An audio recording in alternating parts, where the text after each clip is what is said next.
होतं. म्हणून दुसऱ्याला दोष देण्यात अर्थ नाही. ध्यानात ठेवा, हे वाक्य फार महत्वाचं आहे. आपण काय करतो, दुःख झालं की दुसऱ्याला दोष देतो. आपलं गणितच असं आहे. आपल्या मनाविरुद्ध झालं की आपण दोष कोणाला देतो, दुसऱ्याला, की महाराज हे झालं नसतं असं, पण ते याच्यामुळे झालं, त्याने तसं केलं म्हणून हे असं झालं. तसं नसतं. आता या वाक्यावर आमच्या तुकाराम महाराजांचा एक गोड अभंग आहे.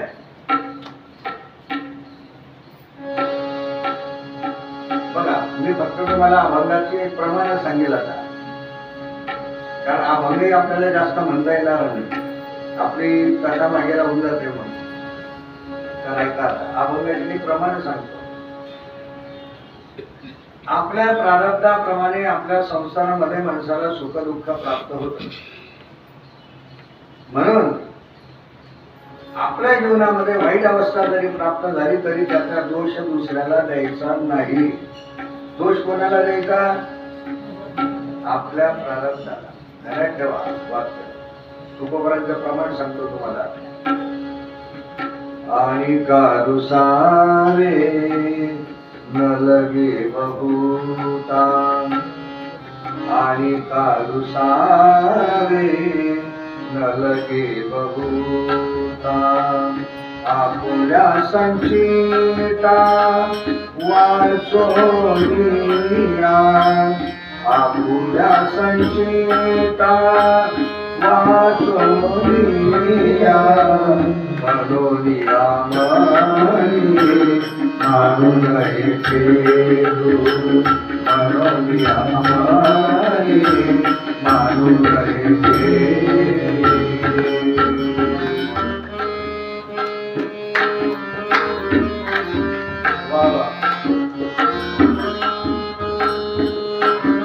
आणि का रुसावे न लगे बहुता,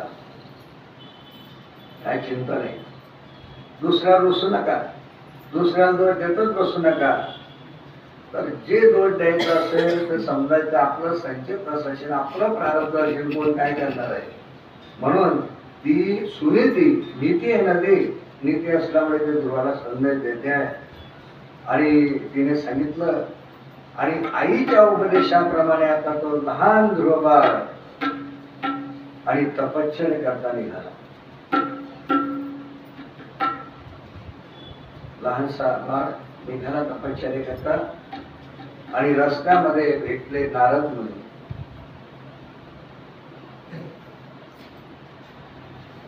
नारदाची गाठ पडली आणि नारद मुनी तुम्हाला विचारतायत, बाळा अरे कुठे निघाला. त्याने सांगितलं तपश्चर्या करता निघाला. तपश्चर्या, अरे तू लहान आहे, तपश्चर्या कठीण असते, आणि कशा करत तपश्चर्याने निघाला. त्याने झालेला वृत्तांत सांगितला की असं असं माझी आई बोलली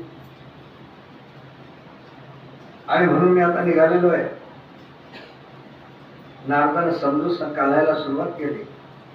नारद म्हणायला लागले, जी आई तुला बोलली मात्र मी खरं आहे, पण तू लहान आहे ना. मग लहान माणसाला मान अपमान कशाला पाहिजे, बरोबर आहे ना. लहान माणसाला मान अपमान कशाला पाहिजे. मान अपमानाचं स्पंदन कोणाला झालं पाहिजे,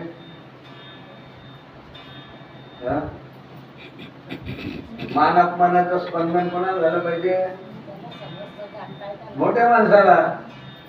म्हणजे मान अपमानाचे विचार कोण करत बसायचे, मोठ्याने करायचे, लहानाने करायचे का. लहानाने म्हणतो आपण लहान आहे, कोणी बोललं काय ना झालं काय. पण लक्षात घ्या, मान अपमानाचा विचार कोणीच करू नये. पण मोठ्या मात्र मान अपमानाचा विचार करतो. मोठा माणूस झाला, त्याला थोडासा मान जर नाही भेटला तर त्याला तो अपमान वाटतो. लक्षात घ्या. मग नारदाने सांगितलं, अरे तू लहान आहे, मान अपमानाचा विचार तू कशाला करतो. तुला सांगू का, नारद उपदेश करतायत.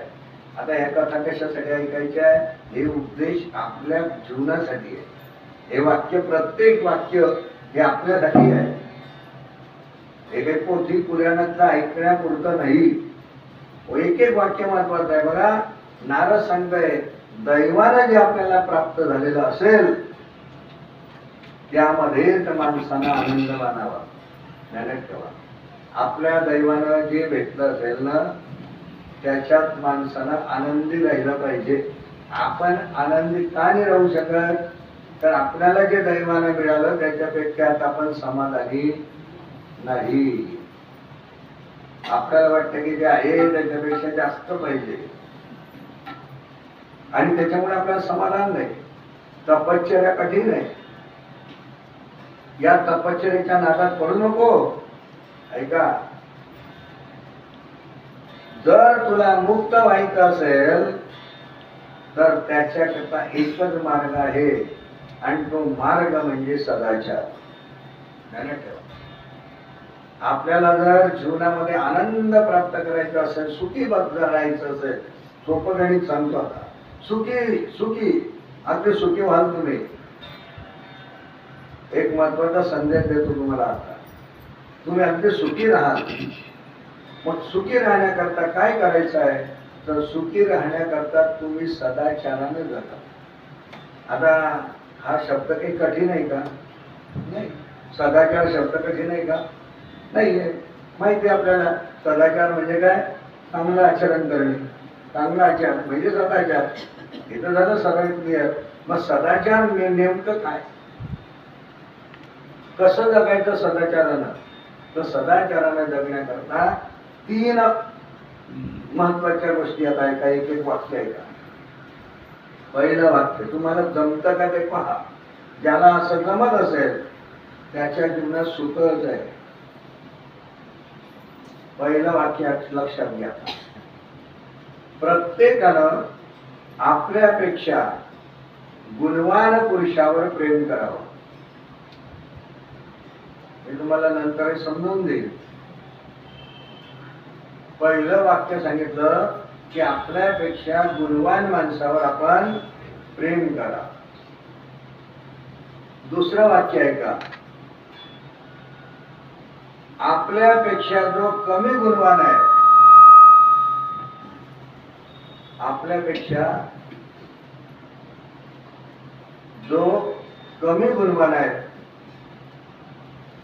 त्याचा अनादर करू नका. वाक्य पण समजून घ्या जरा चांगलं. पहिलं वाक्य आपल्यापेक्षा गुणवान असेल त्याच्यावर प्रेम करा, पण आपल्यापेक्षा जो कमी गुणवान असेल त्याचा अनादर करायचा नाही, त्याला तुच्छ मानायचं नाही. आणि तिसरं वाक्य आहे जो आपल्यासारखाच आहे, समान आहे, त्या समान असलेल्यांशी आपण मैत्री. म्हणजे समानाशी मैत्री, आपल्यापेक्षा कमी गुणवानाशी तिरस्कार करू नका आणि आपल्यापेक्षा जो गुणवान आहे त्याच्यावर प्रेम करा. असं जर आपल्याला जमलं तर जीवनात दुःख नावाची चीज कुठे सापडणार नाही. आता याच्यात काही मंत्र सांगितलेला नाही आहे, पण सुखाची गुरुकिल्ली आहे हे 3 वाक्य. तुम्ही म्हणाल महाराज मारे वापरे असं कसं? मग आता हे जमीन का?